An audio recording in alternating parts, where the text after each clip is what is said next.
Today we are going to explore energy, which is the ability to do work. The energy of the boat propellers allow the boat to travel through water. Hello, my name is Yuritza. My major is biology here at Ridley College, and I am part of the STEM Ambassadors. Hi, my name is Kaylyn Lopez. I'm a biology major and STEM ambassador here at Ridley College.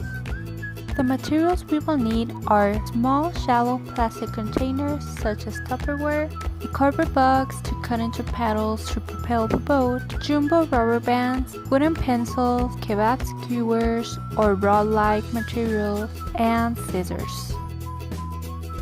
Now we are going to grab a small plastic container and 2 pencils, kebab skewers, or other rod-like materials.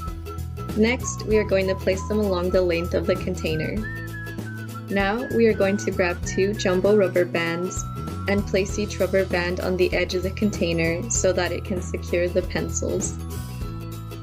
Then we are going to slide the pencils through the rubber bands and push them to the bottom edge of the container. We are going to make sure that we push the pencil eraser tip to the edge so that the pencil protrudes past the container.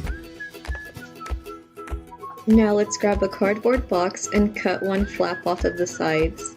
Next, we are going to grab a pencil and trace out 2 hexagon shapes that are slightly smaller than the width of our container.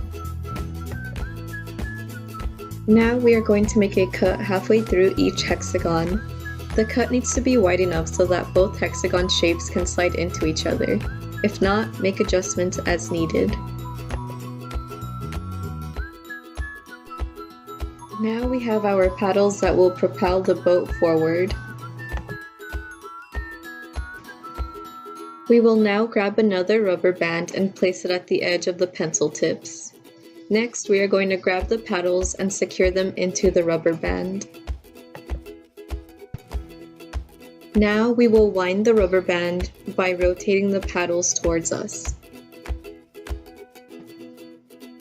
An optional step is to add a propeller to both the front and back of the boat.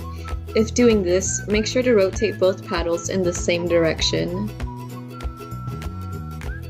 Carefully grab the paddles and place the boat into the water. We are now observing the transformation of potential energy of the rubber band to the kinetic energy that propels the boat forward. Potential energy is one of the 2 main types of energy in the universe. It is a form of energy that has the potential to do work, but is not actively doing work or applying a force on any object. Potential energy is the energy of position. The second type of energy is kinetic energy. Kinetic energy is created when potential energy is released into motion by gravity or elastic forces. The kinetic energy from your hand is converted into potential energy while winding the rubber band. This means it can potentially do work. When we release the boat, all of the potential energy will start to convert into kinetic energy as the rubber band unwinds. The paddles move as a result.